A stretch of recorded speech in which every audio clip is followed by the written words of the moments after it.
Alright, are you guys locked in? Are you guys ready to get spooked super well, I think? Give it to me, WatchMojo. Scare me. What? What? Dude, I just saw a black man. I swear most of them are gonna be just like some reflection or some cloth or some other like person, a homeless person or something that was just chilling there, and they're just gonna call it the most paranormal shit ever, even though you can clearly debunk it. But let's lock in.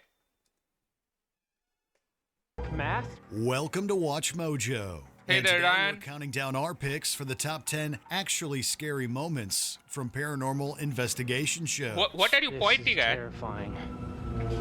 Hello?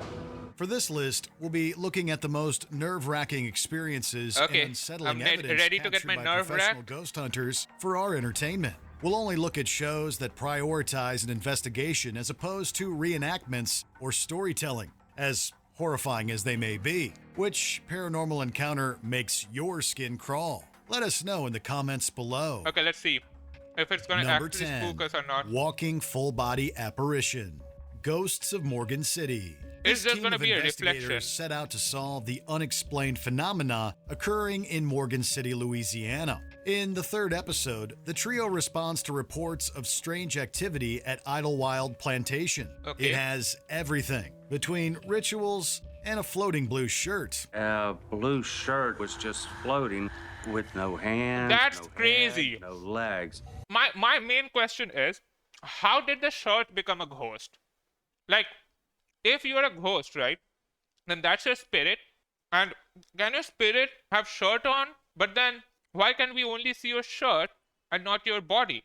Is it the shirt's ghost, or is it the ghost of a man who only wore shirts and no pants? Like, what is it supposed to be? How does that work? What? Anyways, With the building supposedly empty, investigator Ben is completely caught off guard as he reviews electronic voice phenomenon EVP footage. Okay, The camera let's see. reveals a full-bodied, semi-transparent apparition crossing the hallway. Such evidence is so rare, it may easily be contested, but the crew determined the figure possibly belonged to a nurse from the early 1900s. With the pieces Wait, I coming didn't even see together, anything. the wandering apparition becomes even more chilling. You can literally see through it, dude. You can see the see background as it I mean, walks that through that right looks like there a on the person, bottom. right? Number 9. That Trans-Allegheny- literally looks like a person. It could be just a random person who was walking there. Background as it walks through right there on the bottom. Like, that is definitely a person. It is. It doesn't look like a camera reflection or something. So that is a person. But I really think it was just a person. Either someone who worked there or some staff who forgot to tell them that they're gonna be there. Really see Like, that through does it, not dude. look like a You guy. can see the background as it walks. You can literally It's not even see-through though. Like, when it's see walking, through it, it's dude. probably the You can see camera. the background as it walks through right there on Anyways, the I'm bottom. not convinced Number just 9, yet.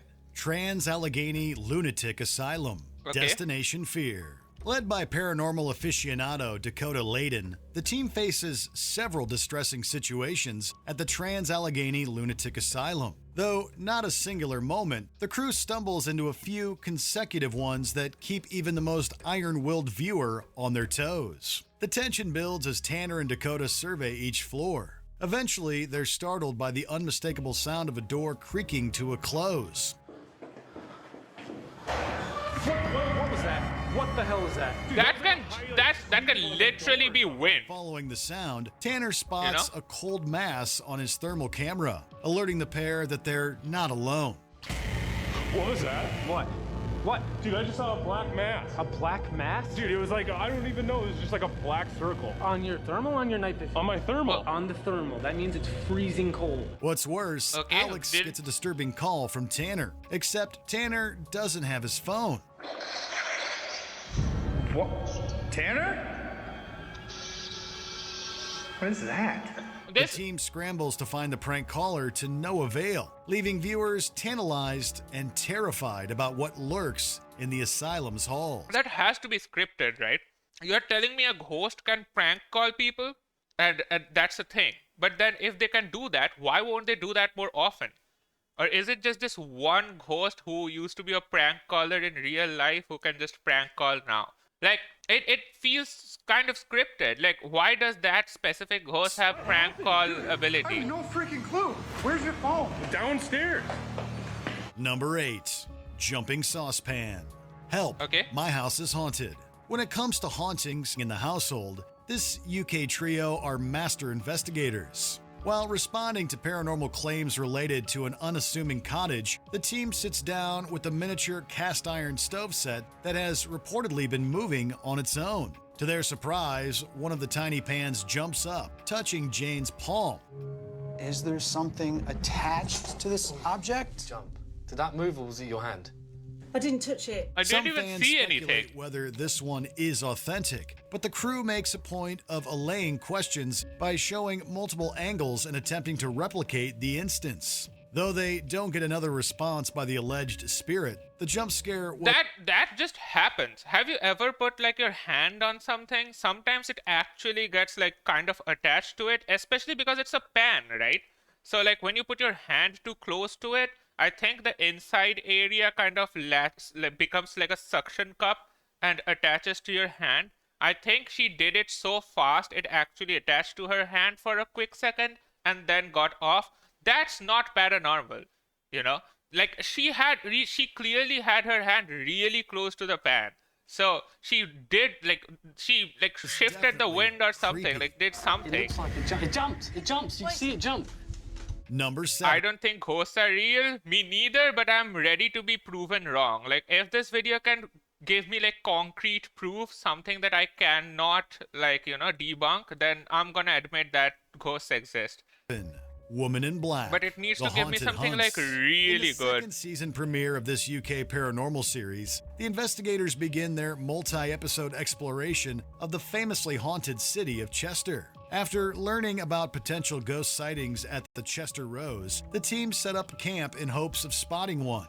Though doubtful of seeing an actual ghost, Danny readies a full spectrum camera. And yet, as a perfect primer for what the city has to offer, he captures a photo of a mysterious woman in a black dress. Knowing the streets were empty and the photos preceding and following this shot did not achieve the same results, I mean, it's that possible can they found an literally be unsuspecting anything. apparition out in the open. Even ghosts need to get out sometimes. That literally Number can be 6, anything. Flying knife. From Most camera, haunted. like it In the can be a first of this- camera glitch, it can be something shadow, like some object that is falling onto the very specific angle. It can be a lamppost. It can be anything. It does not look like a woman. Like, come on.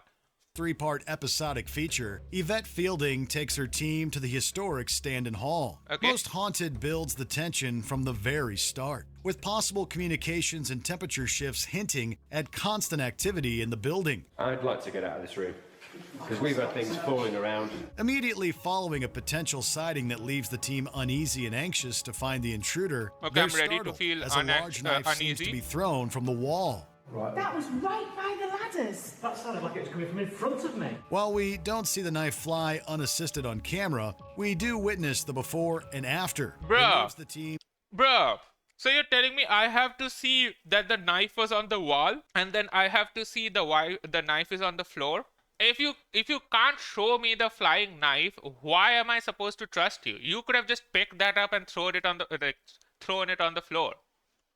That's visibly That shaken, is which the makes this shittiest moment proof that ever. much more unnerving. Look at that. No, it doesn't make the moment unnerving. It makes it less scary. The whole point of it being scary would have been if I saw a literal flying knife come towards the woman. If I see I can just do that. I can keep a cup on my table, record that, then go away, tell my mom to put the cup on the floor, come back and be like, holy shit, the cup was on the table and now it's on the floor. How did that happen? It must have been a flying cup, right? Like, I can just do that. That is not unnerving. I saw some look what's behind you. Well, the fly's there as well. There is. It's like around it. This Number is like the 5, shittiest one of Slithering them. Mass, Paranormal Lockdown. 64 hours deep in their stay at the Trans-Allegheny Lunatic Asylum, Okay. Nick, Katrina, and Rob are seemingly joined by a shadowy companion. While investigating the 4th floor, Rob describes a crawling mass creeping against the wall in the distance. What? Thought I saw something. I don't see across that nothing. back wall. Luckily for him, And the rest of us, he managed to capture the dark figure on camera. Here, so watch. Okay, show it to me. So here we are. And it's right here that I noticed that it's moving. And it's sliding right across, right to left. What am I It's looking at unclear here? what exactly the entity is, but it does seem to be moving, as if that wasn't enough to send That's nothing. That's literally it can literally be the camera not having enough light to, you know, actually do the background. It can I can literally see nothing. Like, what are you pointing at? Across, right to left. I'm gonna get real close to the laptop. It's unclear what exactly the entity is. Like, tell me, what is this pointing at? Dude, that's one massive camera, true. But what is this pointing at? But it does seem to be moving, as if I that really can't wasn't see enough to anything. send shivers It just up our looks like a spines. camera There's also glitch. the knowledge. I'm gonna give them one more chance to. It's unclear what exactly the entity is, Okay. but it does seem to be moving, as if that wasn't enough to send Dude, I see shivers nothing. up our I spines. literally There's see also the nothing. knowledge I that had they my felt a eyes presence glued to the monitor. I was really looking in. I really wanted to give them the benefit of the doubt. I saw nothing. There's literally nothing. What are you pointing at? beforehand. And Katrina, our cameraman Rob, and I are all There's nothing exactly. What are they pointing at? on the 4th floor. Number 4, Frank Falls, Ghost Hunters. Okay, When it I'm comes to gonna be paranormal scared if Frank falls, because I would be concerned for Frank. Is Frank okay? Frank, why did you fall?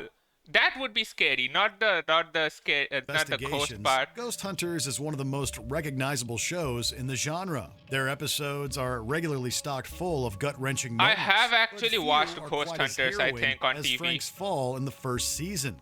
Okay, what happened to Frank? What's this? Please rate your ad experience. I don't want to. You okay? While the team is investigating temperature shifts in the armory's catwalk, the sound man is thrust onto his back from an invisible force. Something just went right through me. He describes the sensations behind the traumatizing act, from a sudden coldness to an overwhelming rush of fear. What'd you feel when you... I got cold. And something just right from the floor.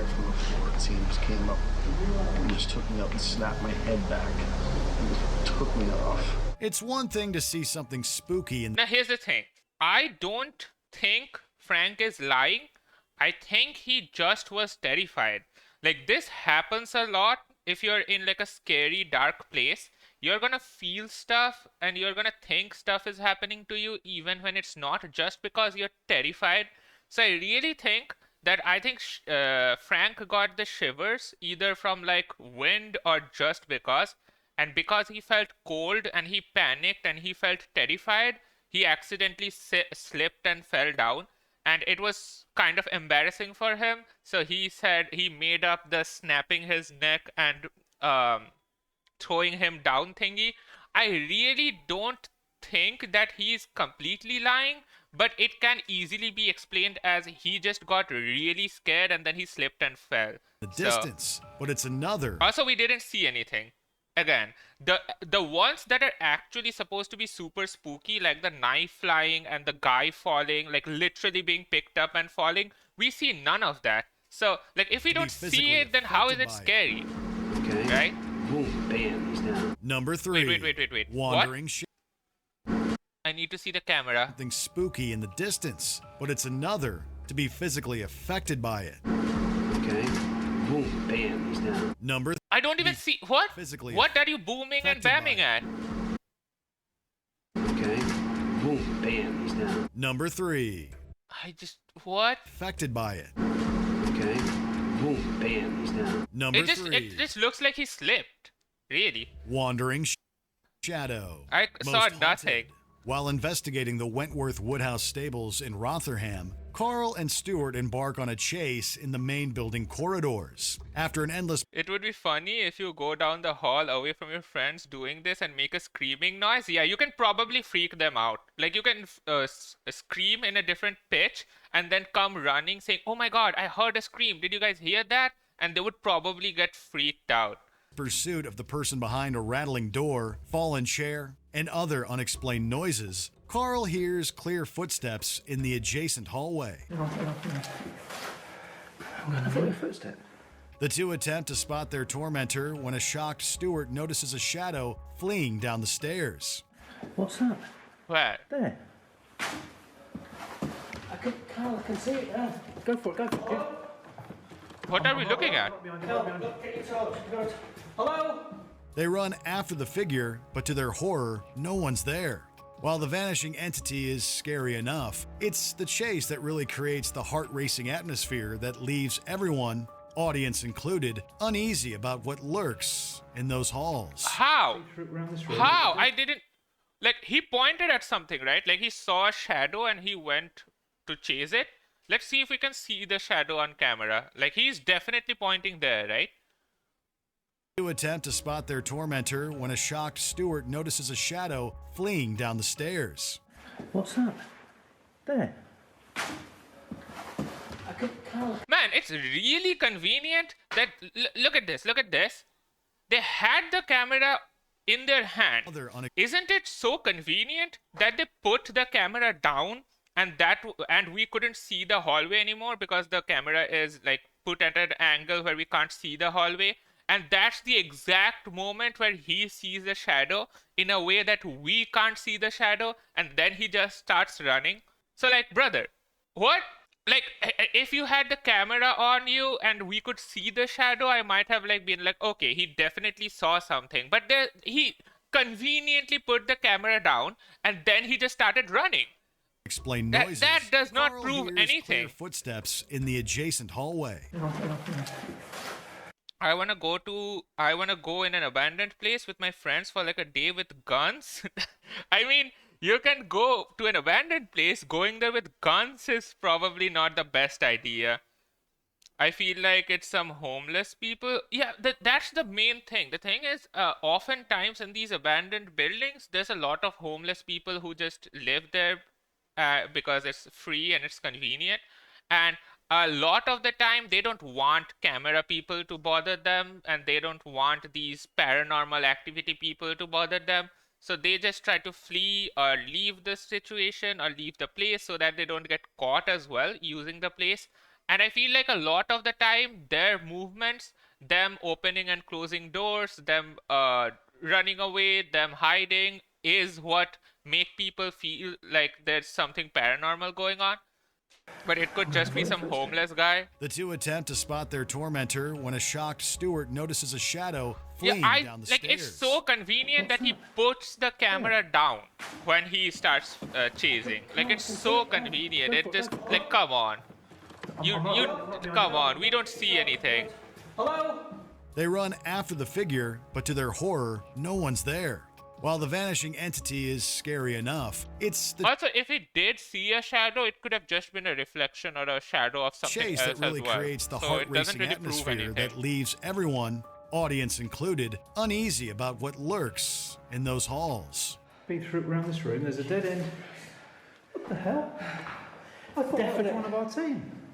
It can't be because they're all over there, Carl.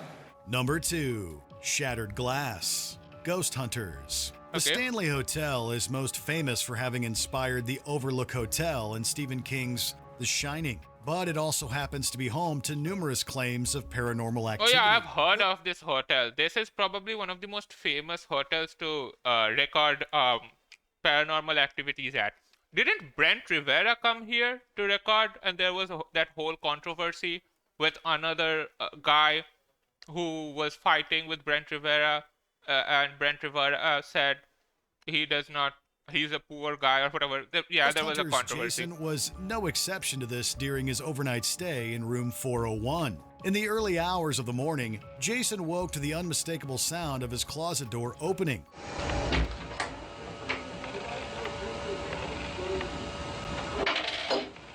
Even more frightening, the glass at his bedside table shattered. After ruling out temperature shifts and a tangible force, the team can only assume something supernatural chipped the glass. This glass actually broke. Here's a piece.